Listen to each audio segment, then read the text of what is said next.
Bueno, yo nací en Jerez, es cierto, he vivido en la ciudad toda la vida, pero eso sí marca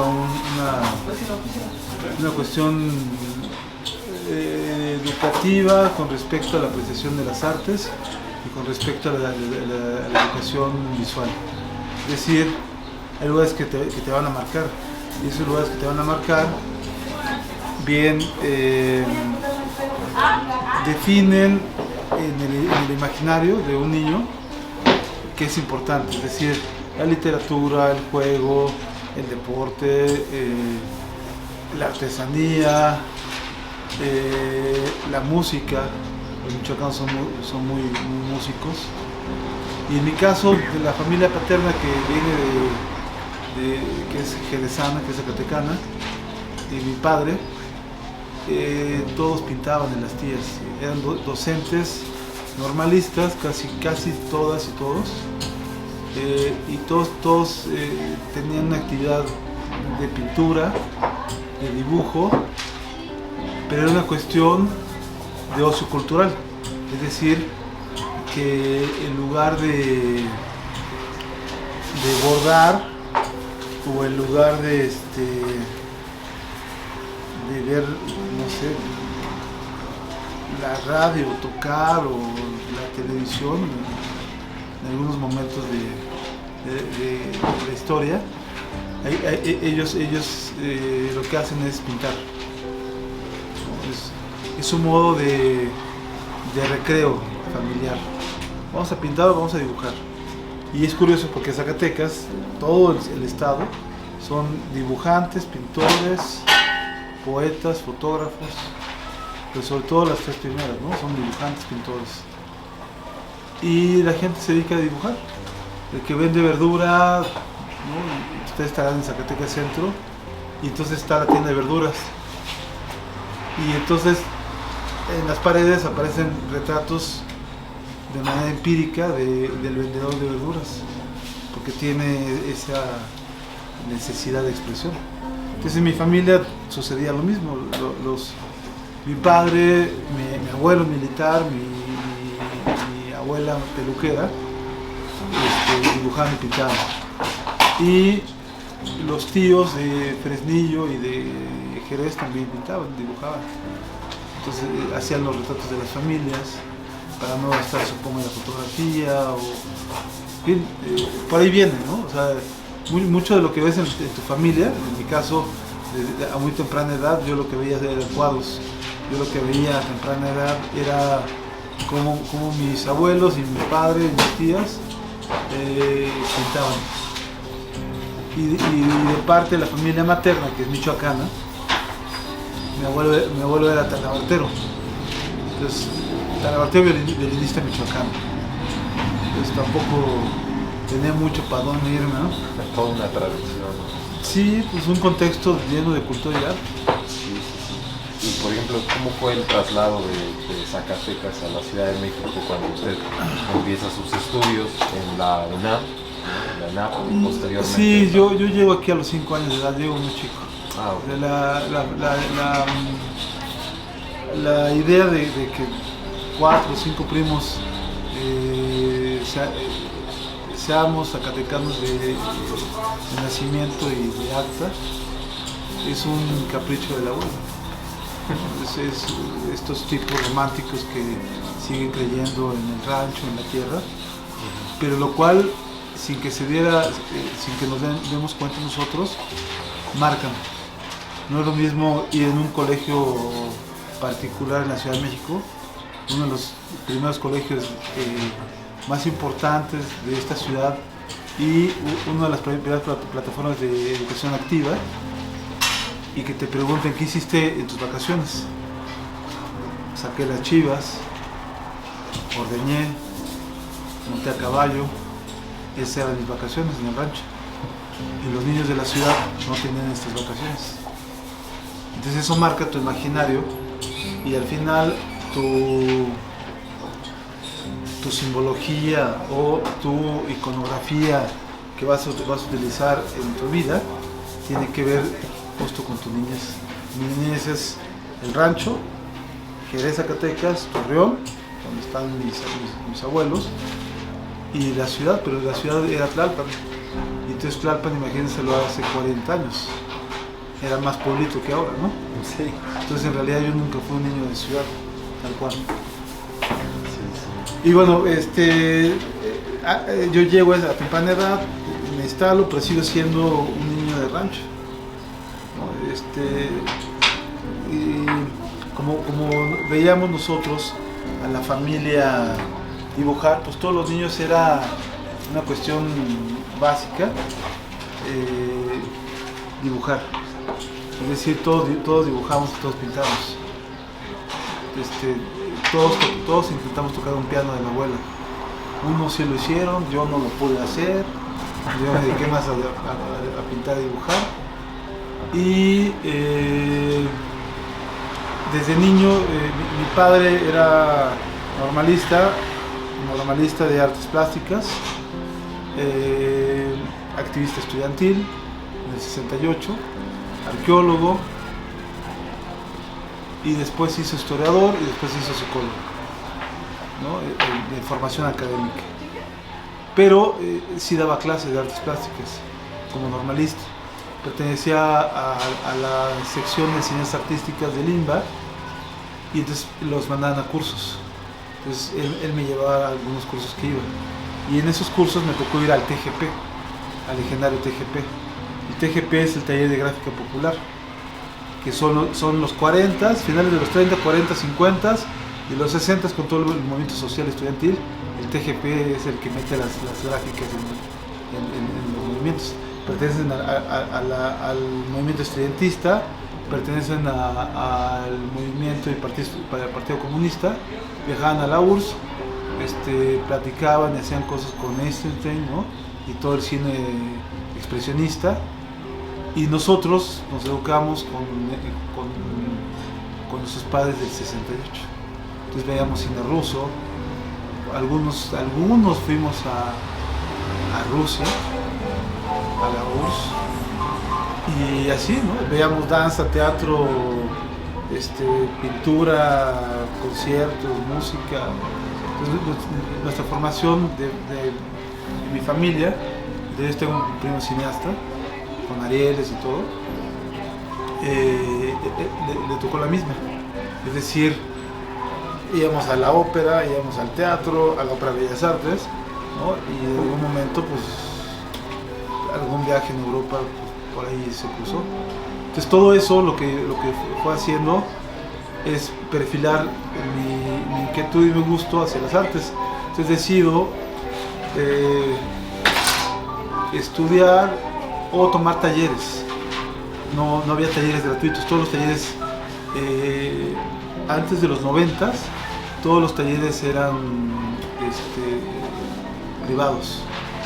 Y entonces lo que sucedía es que cuando yo entré a la secundaria, que es aquí, en el centro de Tlalpan está la secundaria 29, y la secundaria 29 era un cuartel general, que es donde llega mi abuelo, daba adiestramiento militar.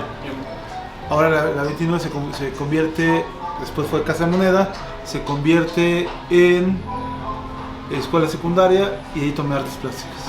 Entonces fue como mi primer taller formal. Luego me aburrí porque la gente de la familia hacía, pues, cartonería, dibujo, pintura, vitrales, y el maestra que me tocó no llenaban mis expectativas como niño en aquel entonces, pero sí me tocó ver la última camada de un maestro legendario que se llamaba Goyo. Goyo hizo los frescos de aquí de Tlalpan.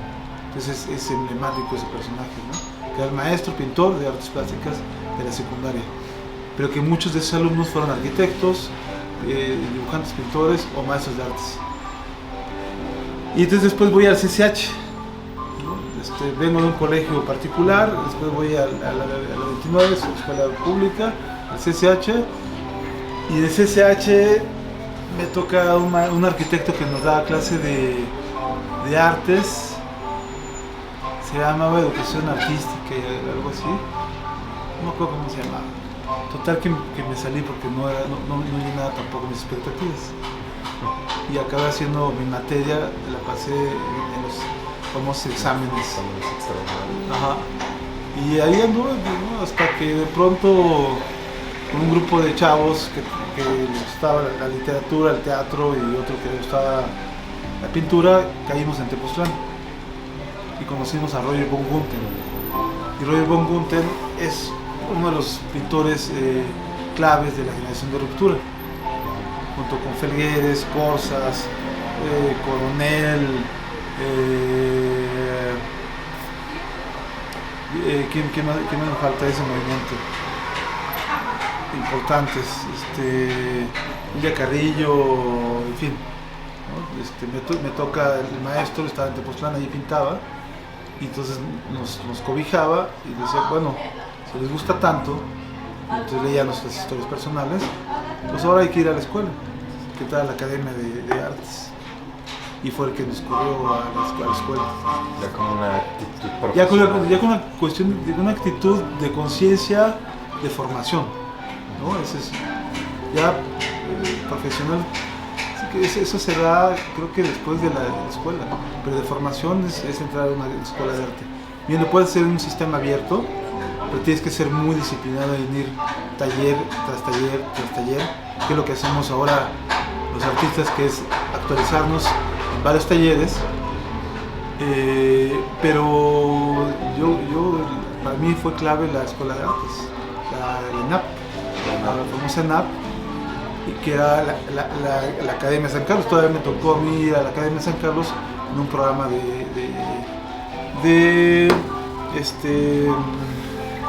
que llevaba el maestro Francisco de Santiago, también jerezano, zacatecano, y era un programa de rendimiento académico, curiosamente para artes, pero el programa fue muy bueno. Y hablando de esta relación ya en el ámbito de formación de maestro a alumno, es muy importante, ¿no? Creo que se han dado casos, por ejemplo, Toledo con Tamayo y a su vez Tamayo con Saturnino Herrán. Entonces, ¿cuál es la influencia en ti, por ejemplo, de Santiago o el encuentro que tuviste con Roger von Gunther en cuanto a tu estilo que desarrollaste y a tu influencia ya como artista? ¿Hubo algo ahí o simplemente hubo más bien una influencia psicológica para tu desarrollo formal? No, Tamayo no fue maestro de Herrán. Herrán es mucho antes. No, Herrán fue maestro de Tamayo y Tamayo de Toledo. Herrán fue el maestro de dibujo de toda esa camada de muralistas. Ajá. ¿No? Sí, es cierto. Después sale Tamayo, que se lo lleva Octavio Paz, y no estaba Tamayo como agregado cultural, y después sale Toledo. ¿No? Bueno, sí. Sí, me encanta estudiar el arte de este país. Por esa noción. Esa relación de artistas. A mí me toca, que además es muy apasionante, y creo que yo todavía soy como de la vieja guardia. La vieja guardia, que además ya parezco viejito, pero algo pasa, que nos tocaron artistas que nos daban clase. Algunos artistas docentes, pero algunos artistas que, si bien en la pedagogía no eran tan claros, a la hora de la dinámica del taller, era un taller de procesos, como un taller medieval. Te decían, mira, aquí el dibujo es importante, porque lo que va a hacer es estructurar antes de... Entonces, en ese sentido, a mí me influye muchísimo, porque me toca, a mi generación, hay varios artistas que ahora están en el arte contemporáneo. Me toca ver artistas arriba de mi generación, pero que son copartícipes de un tiempo, que iban todavía a la escuela a platicar con maestros y maestros artistas. Es decir, a Celia Navarro me da clase de dibujo, los Castro Leñero me dan clase de dibujo, Pedro Asensio, que es el mejor grabador de madera de este país y de América Latina, me da clase de grabado, y fui su adjunto. El hijo de Alvarado Blanc, que es el maestro de grabado de Tamayo Orozco Rivera, su hijo, que acaba de fallecer, Alejandro Alvarado Carreño, fue mi maestro, fui adjunto, y fue una de las personas que me cuidó mucho en la academia. Francisco de Santiago es un pintor zacatecano, que como pintor tiene su traza en el estado, pero como académico fue director de la Academia de San Carlos, y como director también implementa el primer programa para piloto de una escuela de artes en Zacatecas. Entonces lo que hacía Francisco era viajar por todo el país. Con Francisco de Santiago conocí a Toledo, a Rafael Coronel, conocí pues a todos, o sea, con él viajé a García Ponce, el yucateco, el abstracto, lo conocimos en Yucatán y a la frontera. Entonces viajé por todo el país con Francisco de Santiago. Fue muy importante en este desarrollo. Pero también me toca una última charla en taller con Francisco Moreno Capdevila. Capdevila era el maestro de grabado emblemático y hizo un mural muy padre que hace una analogía de Ran, del panel de nuestros dioses, y hace un grabado espectacular con la técnica de roll-up. Entonces es como un personaje muy importante de la gráfica mexicana, ¿no? Aunque es de origen español, es muy importante para el grabado mexicano. Me toca ir de ayudante, chalán de Luis Nishizawa, el paisajista, ¿no? Dibujante, máster, rescate de técnica de los materiales. Entonces, bien, fuimos de los últimos alumnos que tuvimos la clase de él, de recetas, y después íbamos a paisajear hacia Paso de Cortés, hacia Puebla, y le ayudábamos. Yo era el menor de una camada de jóvenes artistas que estaban muy bien posicionados y que eran más centrones que yo porque tenían 3 años arriba de una cuestión como ya muy clara hacia dónde iban. Es decir, Damián Flores, Dulce Chacón, Sergio Ricaño,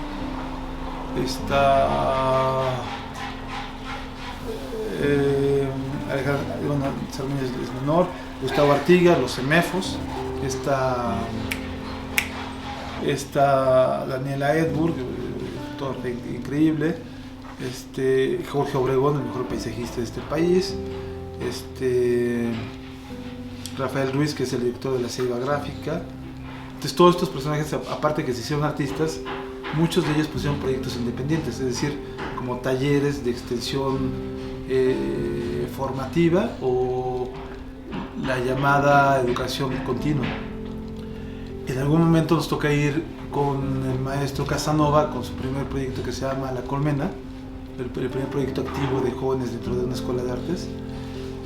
No es cierto, voy a mentir. Uno de los proyectos activos, porque además están los 70s y están los grupos, ¿no? Y entonces los grupos que pertenecían a San Carlos se echan a andar con el grupo Pentágono, el grupo Mirilla, Arte e Ideología, Tepito Artacá y Suma, donde estaba Macotela, Felipe Ehrenberg, Carla Rippey, Emilio Galván.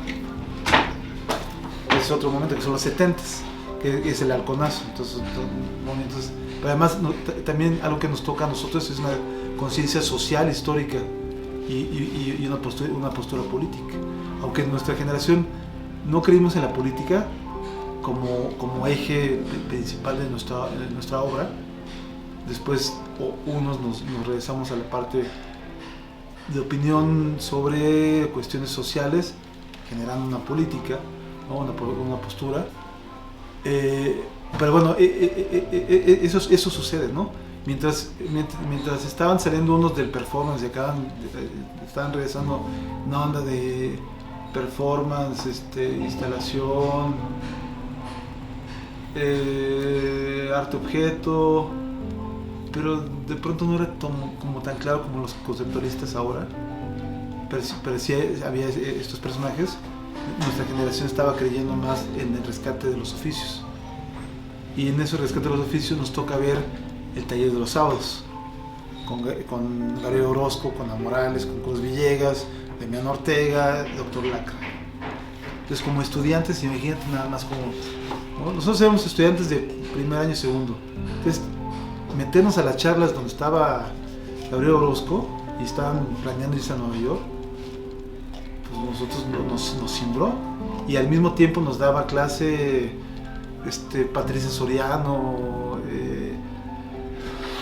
Kyoto Ota, ¿no? En la escultura y arte tridimensional de instalación, o Land nos daba, Aceves Navarro nos daba un taller de dibujo y expresión corporal con un conducto hacia el performance, ¿no?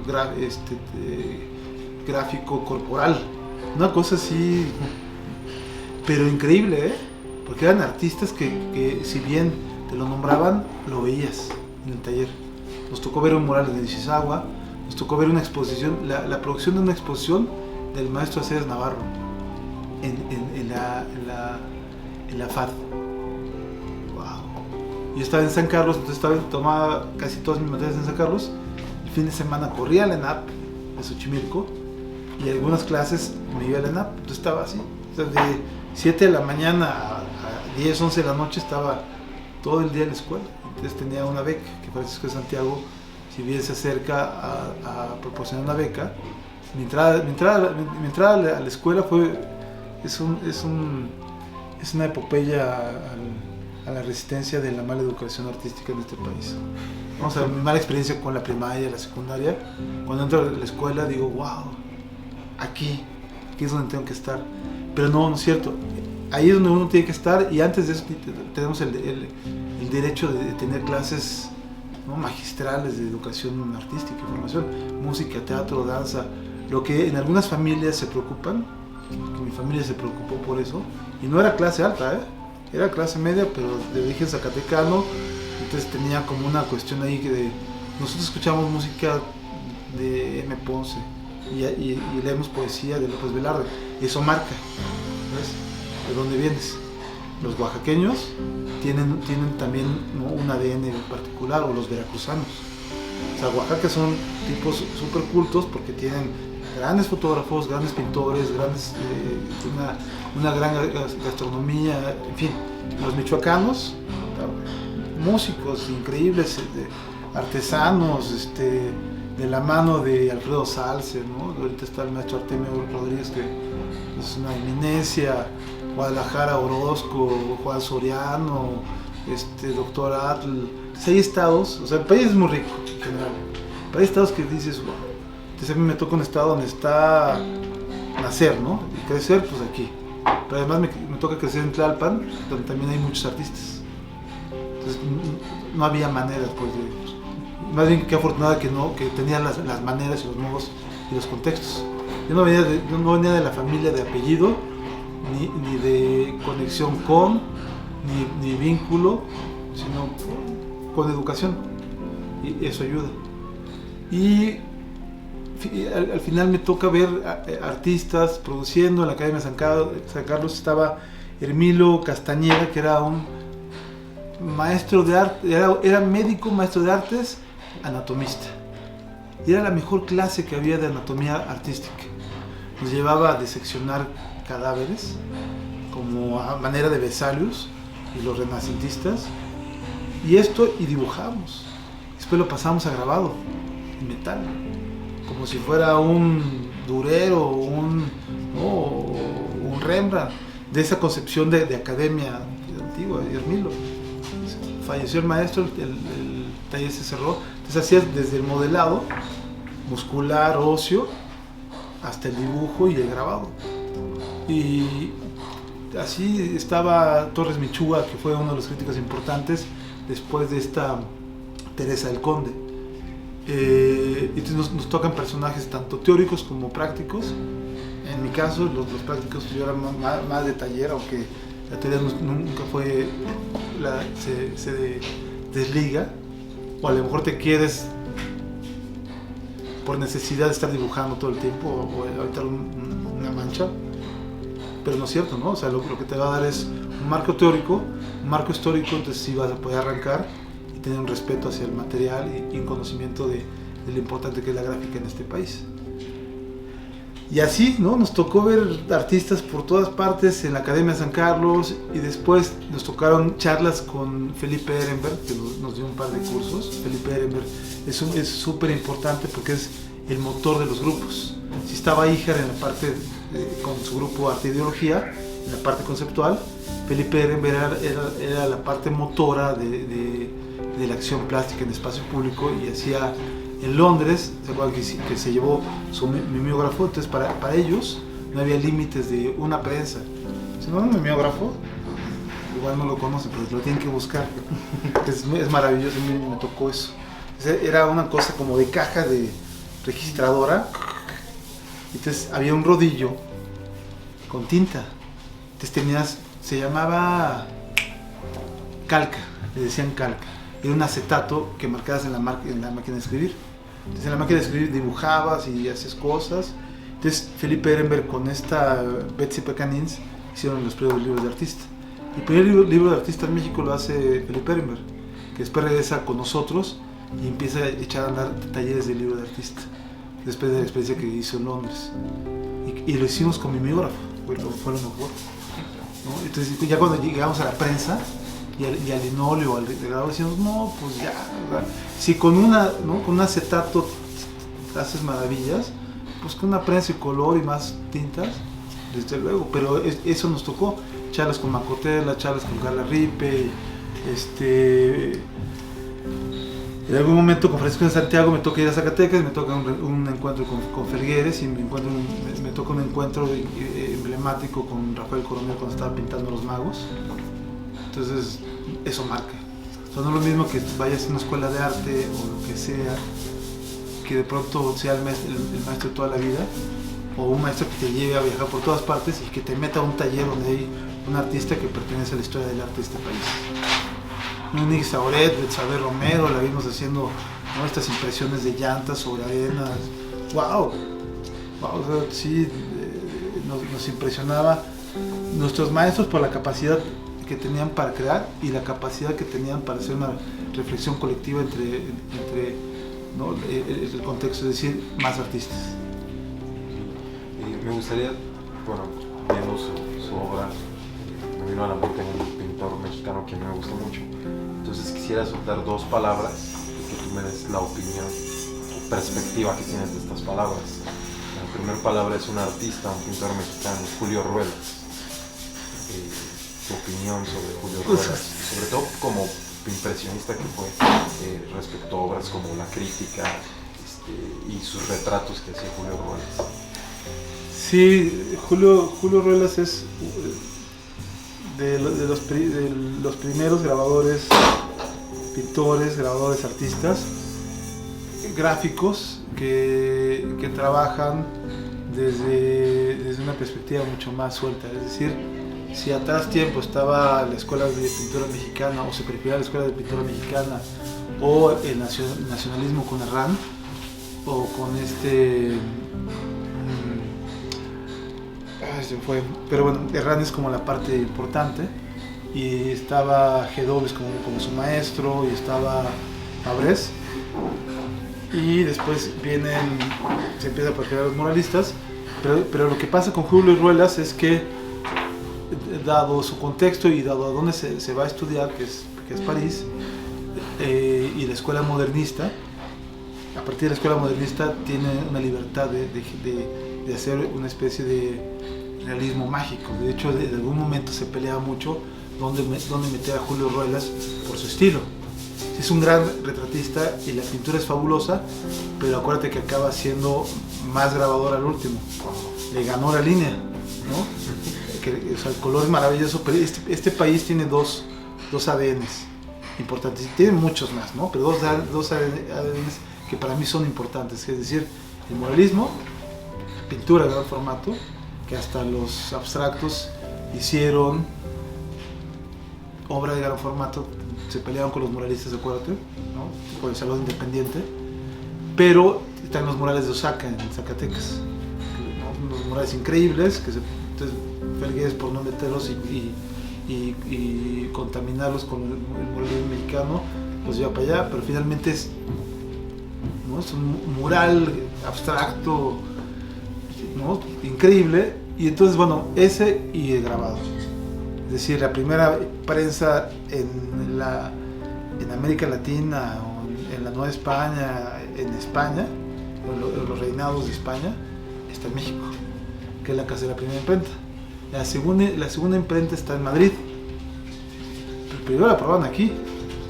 Como vieron que funcionó, va a Madrid y está en San Fernando. Y después en la Academia de San Fernando. San Fernando está al sur. Y después la segunda está en Buenos Aires. Entonces es como cierran el continente. Es por eso la literatura argentina como la literatura mexicana es tan importante por la imprenta, que es la generadora de los libros. Y de ahí van los ilustradores, que es el caso de Julio Ruelas. Julio Ruelas, si bien es un pintor que se libra de la academia y sale, su espacio de libertad lo obtiene por medio de la gráfica y por medio de la ilustración. Cuando se va a París, pero antes o después, por ahí colabora con López Velarde y con Saturnino Herrán en la revista Moderna. Entonces, wow, es una eminencia, ¿no? De parte está Montparnasse, enterrado del maestro. La revista Moderna que antes colaboraba en la revista Azul, ¿no? Exacto. La influencia modernista y la revista Pegaso. Y la revista Pegaso. Entonces sí. O sea, la revista gráfica es importante en este país, desde el proceso de canonización, desde el libro como eje de conocimiento, desde el libro científico, desde el libro de registro con Claudio Linati, después con Picetta ilustrado en la Guerra de Castas en Yucatán, Manilla, y después Posada su alumno, la ilustración social. Y ¿qué me falta de esa generación? Muchos más, el hijo del Aguizote, los impresores Venegas. Entonces, desde ahí el TGP, ¿no? Hay pérdidas importantes, los estridentistas, desde luego, el TGP con Leopoldo Méndez, Jan Porsky, Beltrán, O'Higgins, todos, maravilloso, y la postura y la mano y la libertad que le dan como Posada, Picetta, Manilla, y la educación rusa con el cartel ruso, entonces hacen la mejor mano del grabado.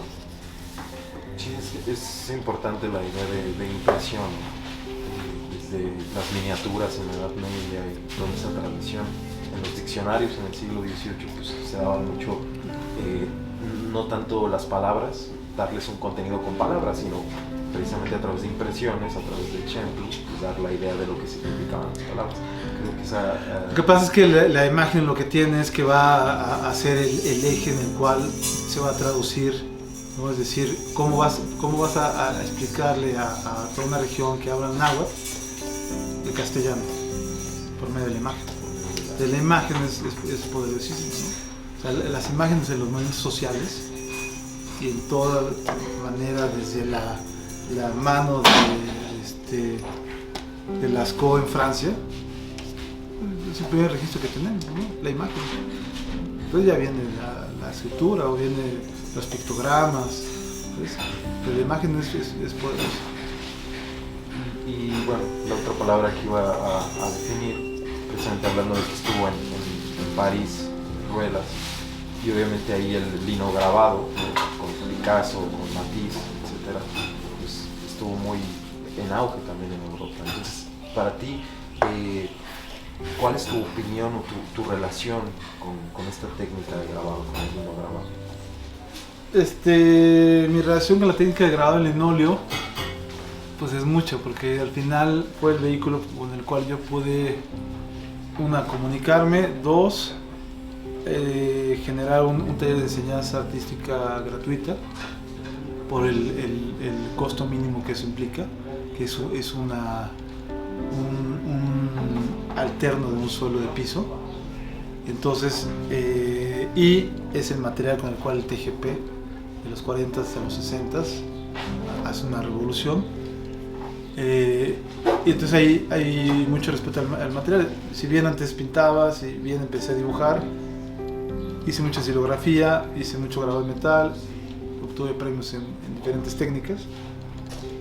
El linóleo, en algún momento cuando hice una exposición, cuando era estudiante en la Academia de San Carlos y después viajé a España de beca, al siguiente día de la exposición, un maestro me dijo, bueno, tienes todas las técnicas, que es litografía, serigrafía, grabado en madera, gilografía, metal, huecos, métodos directos e indirectos, neográficas, ¿no? Como lo hacían en los 70s, luego tienes un linóleo. Y dije, pues bueno, pues esa gomita, ¿no? Ya llego y meto la gubia y ya cuando... ¿Y qué pasó? Es que me quedó terriblemente feo. Porque el material no tiene... o sea, el material con el cual tú trabajas no tienes por qué ofenderlo ni pensar que es menos que una placa de cobre. Si algo tiene el linóleo es que cualquier registro que hagas, ahí está. Es decir, el diagnóstico es certeza o error, destreza, ¿no? Una mano educada, o distracción, ¿no? o hay un mal manejo técnico. Entonces me pareció un reto agarrar el linóleo porque me di cuenta que era un material donde yo no me desplazaba bien. Si algo me gusta es meterme a un área donde creo que no trabajo tan bien, pero si algo sucede cuando trabajas con pintura, escultura, grabado, cerámica, textil, ¿no? Y aunque no te metas del todo, lo que va a hacer es que se van a enriquecer las áreas. Estoy haciendo un proyecto de sonoro, de grabaciones para hacer una instalación, en fin. Y entonces, si bien el primero que trabaja grabado en linóleo es Picasso, porque si hacen una revisión histórica de la gráfica de Picasso, ustedes van a hacer el ejercicio de buscar grabados en relieve de Picasso. Es decir, el grabado en relieve es la madera. En Europa. En México está la zincografía, que es como trabajaba Posada. En lugar de meterle madera, metía zinc y trabajaba con buril, para que su golpe de presión, la placa jamás generara un desgaste y fuera un cliché, ¿no? Eterno. Pero entonces Picasso, si ves por ahí vas a encontrar 3, 4, 5 silografías y no más, ¿eh? Cuando en un verano te podía hacer 100 litografías, ¿no? 50 metales, porque lo que hacía era dibujar. Es un tipo muy rápido, muy inquieto, muy preciso, las técnicas le benefician. O sea, lo que él hace son técnicas directas, si se dan cuenta. La cerámica, toma, quémala. No tiene que esperarse demasiado. Ya después regresa y ya. Pero la madera no, la madera, hay dos tipos de madera. La madera de pie, que es básicamente el tronco con el trabajadurero, y esta generación de pequeños grabadores, ¿no? Y por ahí están los ex-libris, ¿no? En esa técnica que es un hilo circular para que tú te puedas desplazar con un buril. Y después con la revolución industrial aparecen los triplies. Los triplies son a contrachapa. Es una chapa en una dirección, lo que hace la segunda chapa es, ¿no? Pegar en una dirección contraria. Entonces tienes un grosor, pero cuando tú con la navaja vas a la segunda capa, se rompe. Eso lo entendieron muy bien los expresionistas alemanes, es decir, Emil Nolde, todos estos rompen, y entonces eso se ve como una fractura y un golpe, que es un impacto, ¿no? de su situación histórica, que es la posguerra. Pero en México, como tenemos la tradición de la muy buena talla, pues, o sea, la madera de pronto así funcionaba, pero cuando aparece el linóleo gracias a Picasso, porque con la revolución industrial los pisos cambian, aparece el linóleo. Cuando aparece el linóleo le dicen al maestro, tenga, esto es un relieve, ¿no? Está hecho del residuo de las maderas, comprimido con aceite de linaza, como los durmientes del tren, lo que va a hacer es comprimir, endurecer un poco con una telita que era una especie de, ¿qué será? ¿Cómo se llaman estas cosas? Una tela, pues. Ahora los linoleos son unos polímeros, son plásticos. Si bien los de piso son más compactos, en aquel entonces estos linoleos le permitían a Picasso trabajar muy rápido. Entonces cambiar de dirección, voltear la placa y en ningún momento, ¿no?, se detenía por la implicación de las chapas encontradas, ¿no? Por eso el linoleo es tan importante para Picasso, pero no le dio tiempo. Hay un libro bellísimo de Picasso, de grabado en color, que es una cosa maravillosa, porque hace dos métodos. Una cosa que se llama registro de placas auxiliares de color y otra que se llama plancha perdida. Sobre la misma placa vas a pensar que algunas zonas van a ir en blancos y otras en amarillos. Cortas todos los amarillos y dejas los azules. Cortas y dejas los naranjas. Cortas y ya dejas los puros contornos. Pero es una cosa mental, ¿no? O sea, hay una planeación muy, muy, muy fuerte. Entonces, con eso Picasso hace una revolución en la gráfica. Y Picasso es el primero que saca el grabado de los talleres. O sea, Picasso es un parteaguas también en la gráfica. De Picasso para atrás, el grabado pertenece a los oficios. Los artistas lo que hacen es ilustrar. Si bien dibujan, algunos graban, lo que más hacen es dibujan, dejan las placas, ahí el grabador trabaja, pero no hay firma,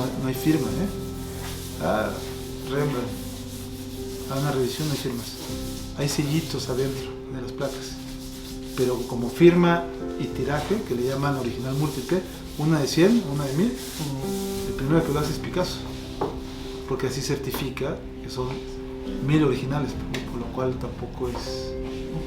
No entiendo, si son 1000 no es un original, ¿no? Lo que pasa es que es un tipo increíble, y lo cual también lo que hace es expandir el mercado del arte.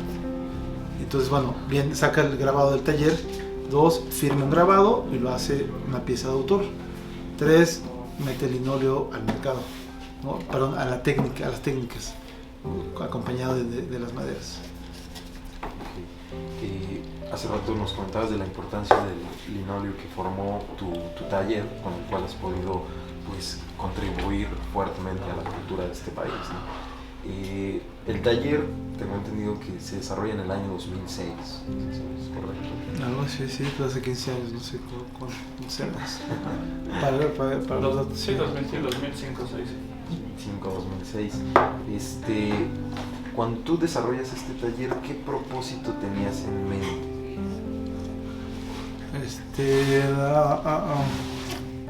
Primero tener un taller, porque no tenía un taller, ¿no? Un taller con mis amigos, tal cual. Pero como era un taller como de amigos, caía en la misma problemática, es decir, los jóvenes que salían de las escuelas de arte no tenían espacios para desarrollar. Teníamos que pedir permiso a las escuelas para seguir produciendo, pero es obvio que en algún momento tienes que salirte porque hay un flujo de personas que quieren estudiar también y quieren producir. 2, los talleres que había en los 90s, de los 80s, 90s, eran privados. Y como no tenías currículum, no tenías invitación. Entonces eran espacios cerrados, ¿no? No elitistas, sí cerrados. Y lo que sí intentamos, después de yo estar en el TGP de niño y leer algunos folletos del TGP, es que me tocó viajar. Entonces regresé a España, viajé por América Latina, no vi muchos proyectos, viajé hasta Buenos Aires, regresé, no me hallé en México, después de 6 años de estar en Europa, y viajé a Estados Unidos, tomé unos diplomados en el Pratt de Nueva York, es el mejor centro de grabado del mundo, bueno, no sé, Oriente, que por ahí debe de tener cosas también espectaculares. Y estuve en el Tamarin de Nuevo México, que es un lugar para impresores, y estuve en Los Ángeles, en los talleres de Raúl Anguiano. Estaba el Self Graphic, que era como una especie de taller medio con cuota, abierto, pero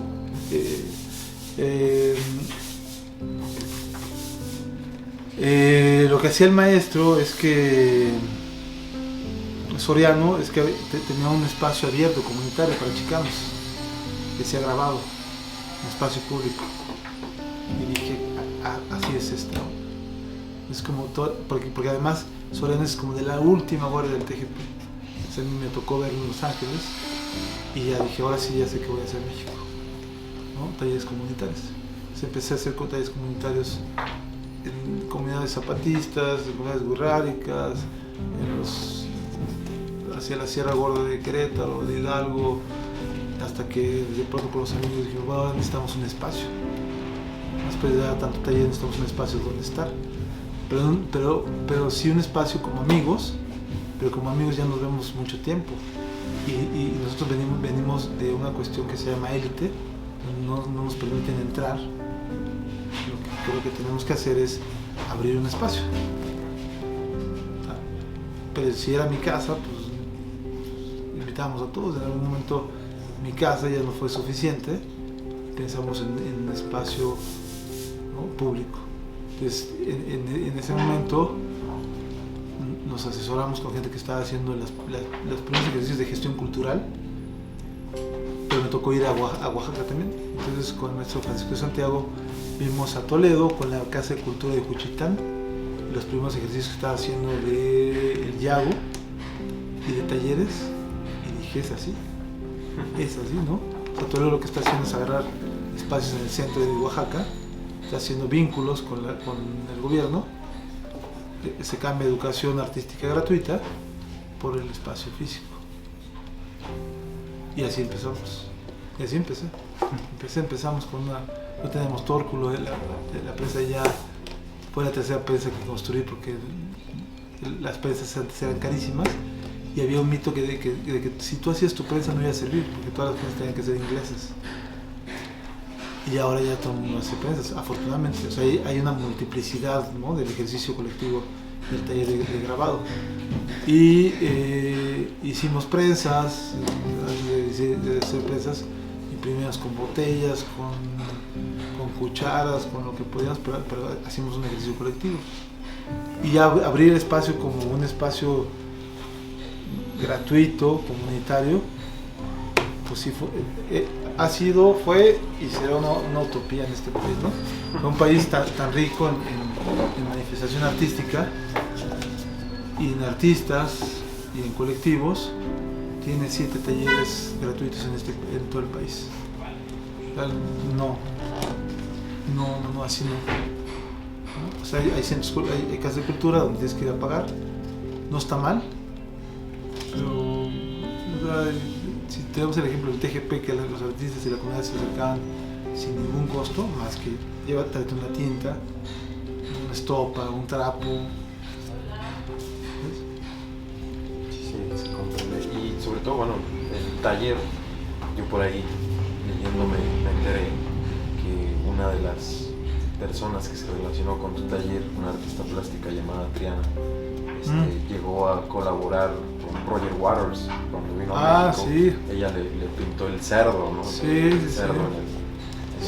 Sí, afortunadamente tenemos más de 100 jóvenes que se desarrollan, como se menciona, como artistas, como talleristas, como ayudantes, como impresores, como maestros. Y Triana es uno de esos ejemplos que ha colaborado con Roger Waters,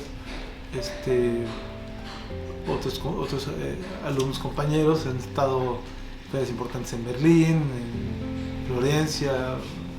Entonces, eso quiere decir que el taller ha trabajado muy bien. Entonces, en ese semillero, ¿no?, en ese aprender de manera colectiva todos, pues nos damos cuenta que de pronto hay gente que trabaja con North Face, que trabaja con Vans, y que bien, porque además no es la escuela antigua del maestro, es el único, sino entre todas y todos podemos generar un espacio mucho más activo.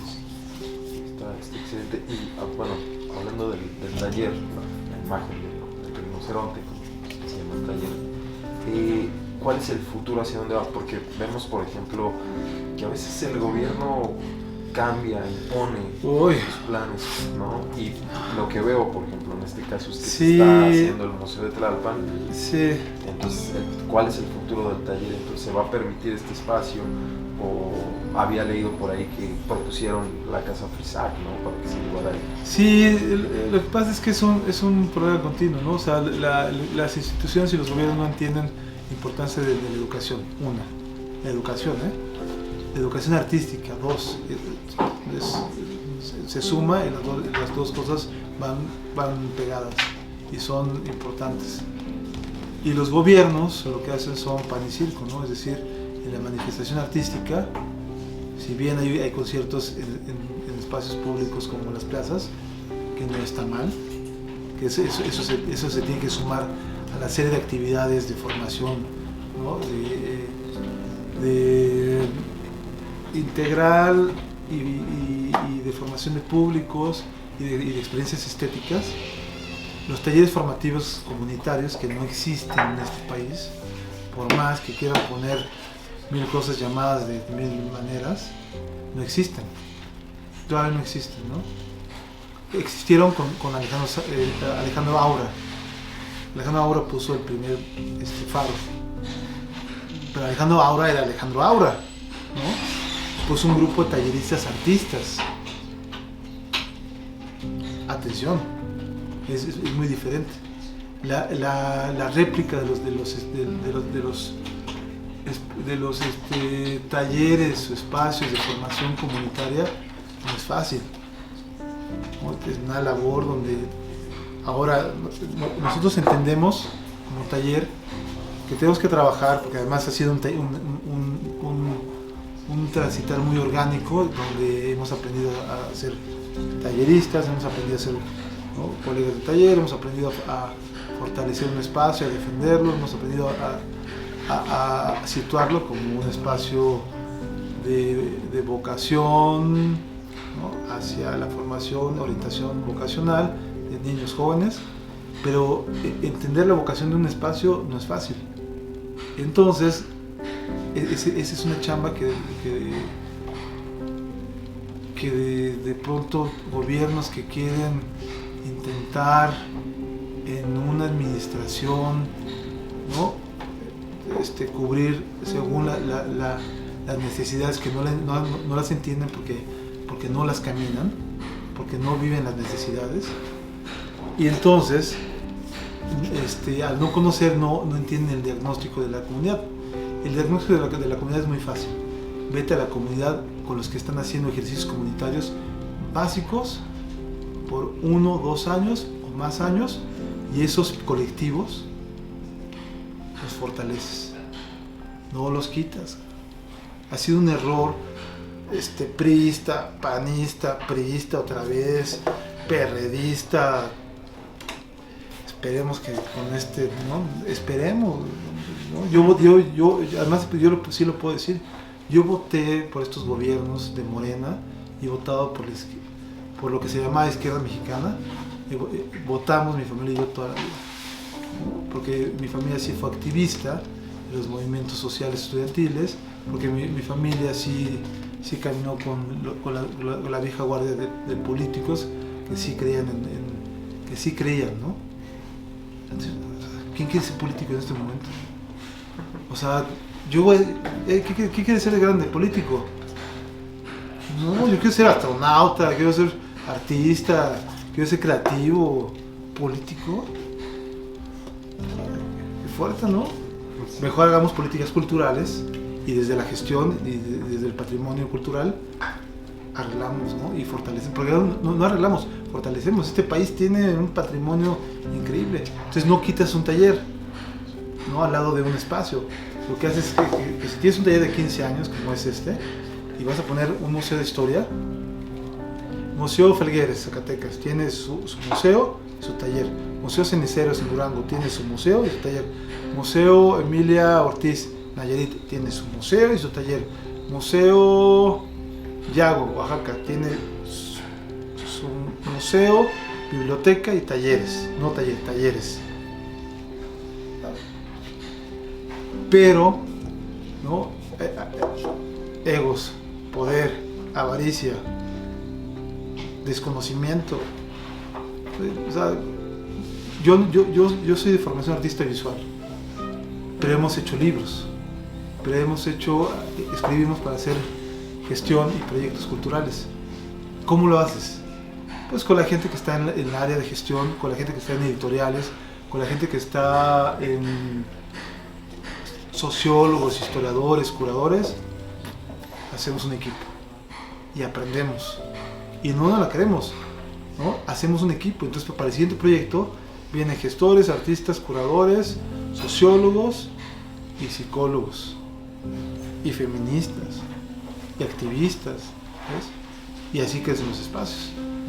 Y entonces eso sucede con la educación artística en este país, que ha sido desplazada por el poder y por las cuestiones mediáticas de vamos a hacer el proyecto Solidaridad ahora en el arte. No, ya hay proyectos.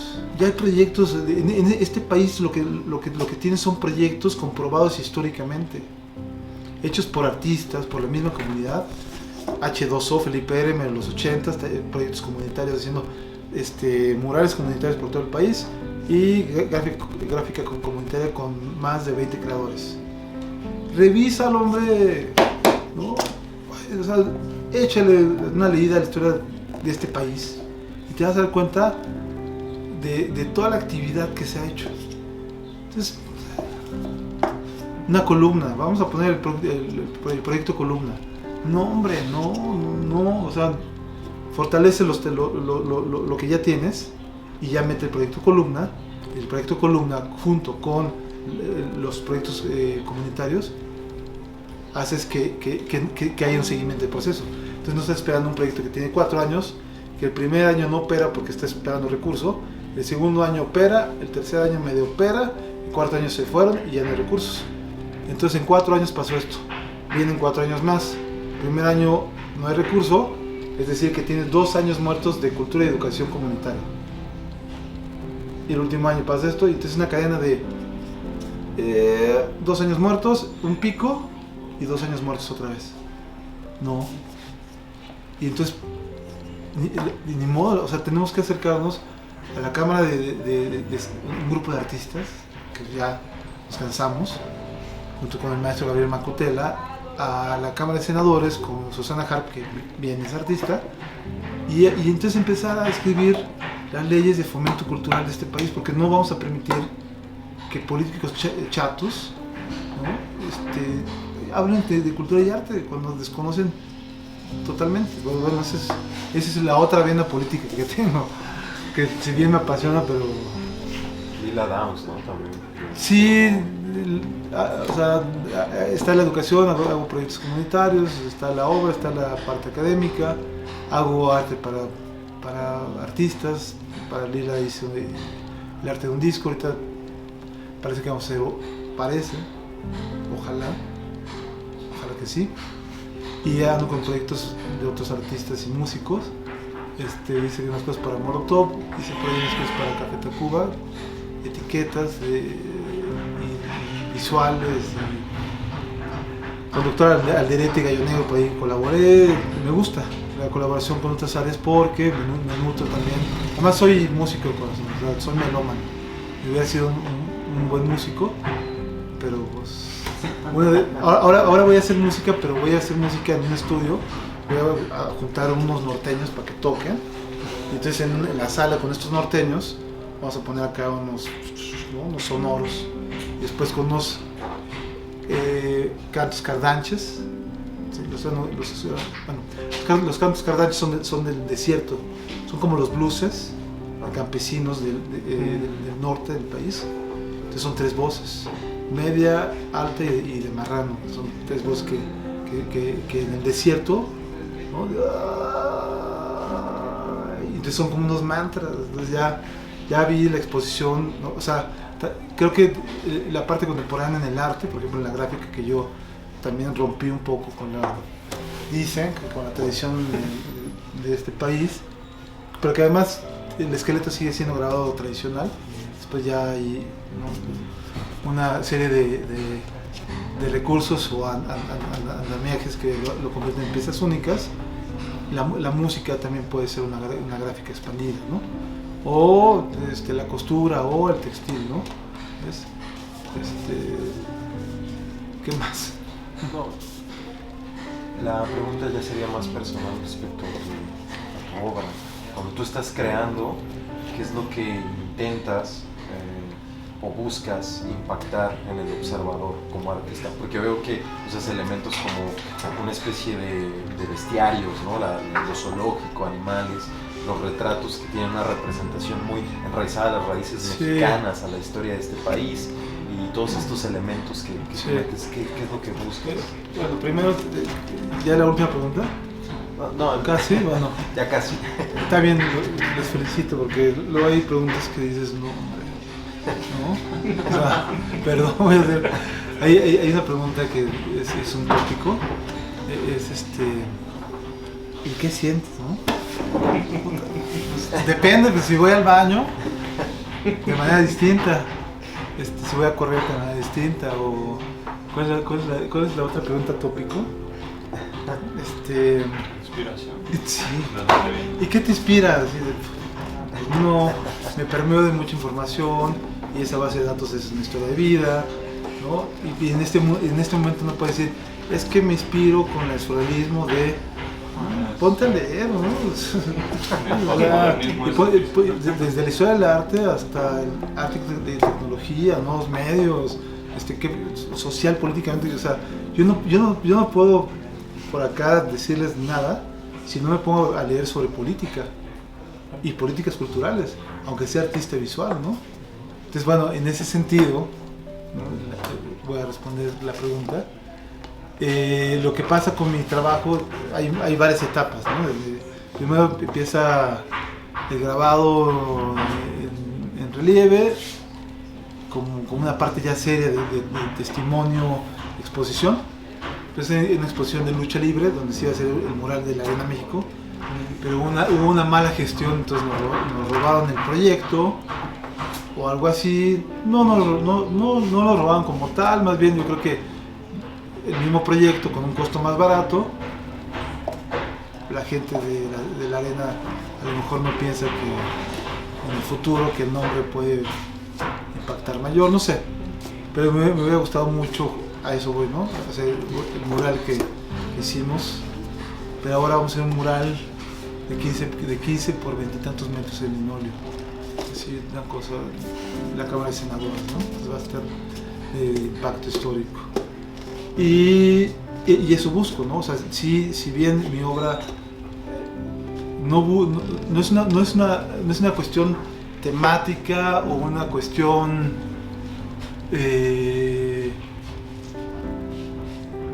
formal, o narrativa friccionada o un poco tensada, es decir, no estoy pensando en qué color voy a hacer porque que va a vender, en qué elementos icónicos voy a hacer porque son más llamativos, aunque sí es cierto que mi iconografía en algunas etapas es muy enraizada, ¿no? Y hay una identidad fuerte, ¿no? Esto tiene que ver de dónde soy, que es el rancho, del norte. Además, esta iconografía no se había visto tanto en la gráfica mexicana. La gráfica mexicana es más de zoología, ¿no? Cangrejos, no sé, ¿no? Sí. O la gráfica política de la ciudad, que es el TGP, el ranchero o la ranchera por acá, ¿no? O sea, es una iconografía olvidada, que el norte está olvidado. O sea, la historia del arte es centro-sur de México, no del todo, ¿no? Está Hermenegildo Bustos es guanajuatense o es de San Luis Potosí, no me acuerdo. Es el que trabajaba en su carrito de paletas y hacía retratos. Y entonces promocionaba además es bellísima la historia, promocionaba sus paletas y en el otro lado pintaba un retrato. Y entonces vendía paletas y vendía retratos. Wow, ¿no? Era como un Nuria Montiel, ¿no? como un arte móvil, contemporáneo. Y lo que sí sucede es que pues hay iconos, hay imágenes y hay simbología que te vaya a llamar. Es decir, mi padre es arqueólogo, pues, todo lo que tiene que ver con México antiguo, los glifos, y me llama. Sé que en algún momento lo metí y de pronto parecía como muy gratuito, ¿no? Entonces decidí como descansar de ello, ¿no? Hay una parte donde hay sí esta zoología fantástica, y además es como dibujo más. O sea, no soy un dibujante hiperrealista, soy un dibujante de esbozo. Después del esbozo ya en la superficie, que puede ser linóleo, madera, piedra, ya es donde, ¿no?, determina un tiempo mayor de elaboración, no en el dibujo previo. Si voy a dibujar es en un papel de algodón y ya doy el tiempo para que sea un dibujo de obra. Yo sé que hay artistas que desde el boceto dices, wow, ¿no? A mí también me asombra que la paciencia, ¿no?, el seguimiento, el proceso, la estructura mental que tienen estos artistas. Pero no, yo soy muy inquieto, debo de trabajar más rápido si no me aburro. Por ejemplo, hay piezas de un día, es decir, la de allá se imprimió ayer que fue jueves, y el miércoles la acabé, ¿no? El miércoles la empecé, el miércoles la acabé, el jueves la imprimí. O sea, no, ya lo que sigue en esta serie de linóleos es cómo los voy a dotar de ciertos elementos que tienen que ver con color, con ¿no? Mancha, con atmósfera. Cada uno va a tener un abordaje distinto, es decir, si bien va a ser pintura o grabado mixto o juxtaposición sobre posición, voy a trabajar negro sobre negro, blanco sobre blanco, y entonces se convierte en una serie, una exposición en un laboratorio de investigación y de procesos de manera continua. Entonces, llámese rancho, llámese rancheros, llámese músicos, o sea, la búsqueda es, ¿no?, hacia la expansión de la obra. Si bien esto es una cuestión de linóleo tradicional, que también funciona así, es linóleo tradicional con color. Entonces, esta parte que era una serie de pinturas abstractas sobre papel de algodón, y me di cuenta que podían funcionar tejiéndole con la parte de la figuración. Me gusta, pero no puedo repetir esta fórmula al lado de allá. La idea es que este sea un laboratorio y que de pronto encontremos piezas que a ti te gusten más, que de pronto a la compañía le gusten más, y que a mí también habrá dos piezas que me gustan más que todas, ¿no? Pero es increíble que de pronto la posibilidad de lo que era un grabado tradicional, que es la talla, y aunque cambie el personaje, aunque cambie el motivo, o formalmente tiene salidas diferentes, que sigue, que es la exploración del color, la juxtaposición, la alteración de la imagen, la negación de la misma, la contaminación de procesos, el collage, ¿no? La erupción de la imagen. Habrá piezas donde la materia importa más que el impreso, lo cual también es fascinante, y de ahí va a la fotografía como en otra serie, la fotografía en transferencia, fotografía como fotografía, pero en transfer es un medio gráfico, ¿no? Entonces ya cambia el simbolismo que tenía la fotografía como proceso, ¿no?, fotosensible. Entonces ya cuando lo metes en una prensa, ya vas a un proceso de impresión. Y no sé, serigrafías de contorno en papel negro con tinta de plata, ¿no?, marcaditas con roble, caja veneciana para los gustos más refinados, y que también descansa tu corazón muro, ¿no? Otras donde explotes con una pieza de gran formato, la parte sonora. Entonces al final sí es bien, hay imágenes y motivos, ¿no? O la currícula, lo que de mi vida, lo que va haciendo es explota. Entonces, el viejito michoacano y el de acá, y entonces hago una recolección y hago una base de datos que bien puede ser fotográfica, bien puede ser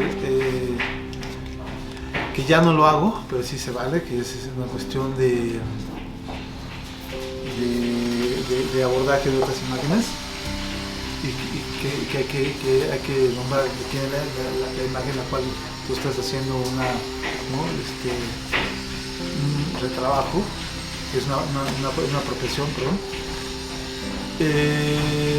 Y hay cosas que son abstractas en este momento, ¿no? Ya no, o sea, el collage tal cual, ya no me importa de pronto representar qué es lo que me quedó de todo, y entonces voy a hacer unos ensambles y me gusta, ¿no? De pronto también las exposiciones, hay cerámicas, hay pinturas, va a haber escultura, va a haber unos textiles de gran formato, estoy trabajando con artesanos ahora.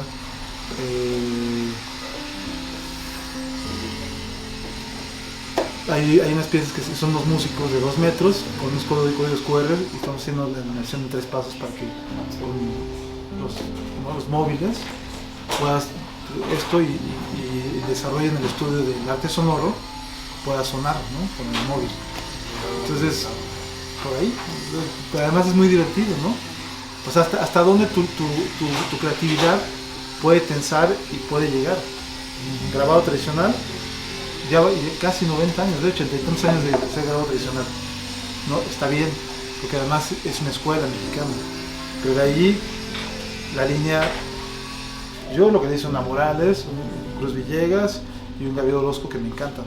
Pero también me gusta un Leopoldo Méndez, y también me gusta un Corsas, un Felgueres, un Rothko, un Pollock, un Tapies, un Orozco. Entonces las salidas, ¿no?